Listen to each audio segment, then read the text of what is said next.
Vincent "Vinny" Basciano was a notorious figure in organized crime, famously associated with the Basciano crime family. His criminal career and personal life unfolded across various American cities, though his operations were mainly centered in New York City. Early life and background. Vincent Basciano was born on November 14, 1959, in the Bronx, New York. He earned the nickname Vinny because he owned a beauty salon and took meticulous care of his appearance. Raised in a neighborhood where organized crime was prevalent, Basciano gradually became involved in the Basciano crime family, one of the 5 families that dominate organized crime in New York. Entry into the Basciano family.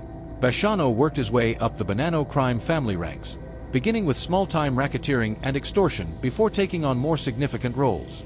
His charisma and street smarts made him popular among members of the family, and by the late 1990s, he was considered a capo, or captain, overseeing his own crew. Role in the Basciano family. As a capo, Basciano operated in the Bronx and Manhattan, controlling illegal activities such as loan sharking, gambling, and drug trafficking. He was known for being ruthless, willing to use violence to maintain power. Despite his handsome, well-groomed appearance, Basciano's reputation for brutality grew.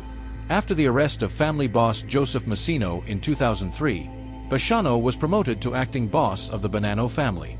This period saw Basciano's influence peak as he commanded one of the most powerful crime organizations in the city. His reign was brief but marked by significant violence, including multiple ordered murders. Major crimes and murders.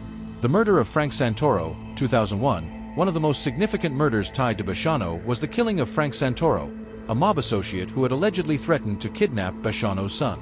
Basciano ordered the murder, and Santoro was shot dead in the Bronx. This act showcased Basciano's brutal approach to protecting his family and business. The murder of Randolph Pizzolo, 2004, another high-profile crime linked to Basciano was the murder of Randolph Pizzolo, a Basciano family associate. Pizzolo had been seen as a disrespectful and unreliable figure within the organization, and Basciano ordered his assassination as a way of maintaining discipline within the family.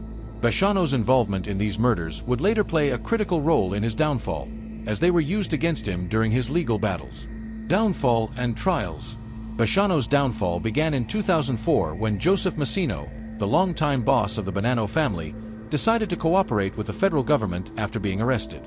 Basciano became the first sitting boss of a New York crime family to become a government informant, a move that shocked the mafia world. He provided information that implicated Basciano in multiple crimes, including murder. Basciano was arrested in 2004 and faced several trials over the next few years.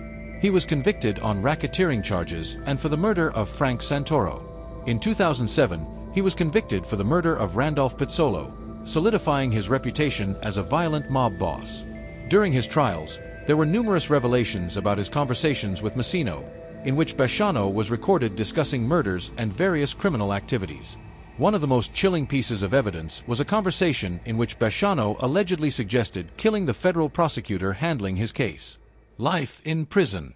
In 2011, Basciano was sentenced to life in prison without the possibility of parole. He is currently serving his sentence in the federal Supermax prison in Florence, Colorado.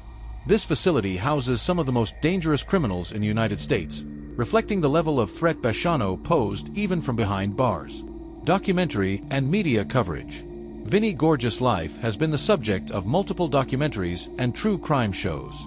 His rise and fall as a mobster were particularly fascinating due to his persona as a suave, well-dressed gangster with a ruthless edge. These documentaries often detail his violent crimes, leadership of the Basciano family, and his ultimate downfall, drawing on interviews with law enforcement officials, journalists, and sometimes even former associates. Legacy. Vincent Basciano's life is a cautionary tale of the dangers of ambition within the criminal underworld.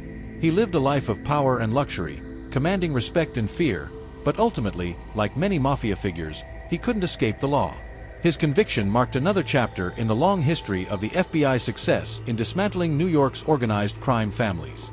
Despite his life sentence, Basciano remains a significant figure in the history of the Basciano crime family and organized crime in New York. His name continues to circulate in mob lore, emblematic of the violent and glamorous lifestyle associated with the mafia. Thanks for tuning into Sika True Crime Docs. If you enjoyed this story, don't forget to like and subscribe for more captivating tales. Your support helps us keep bringing these stories to life. See you in the next episode.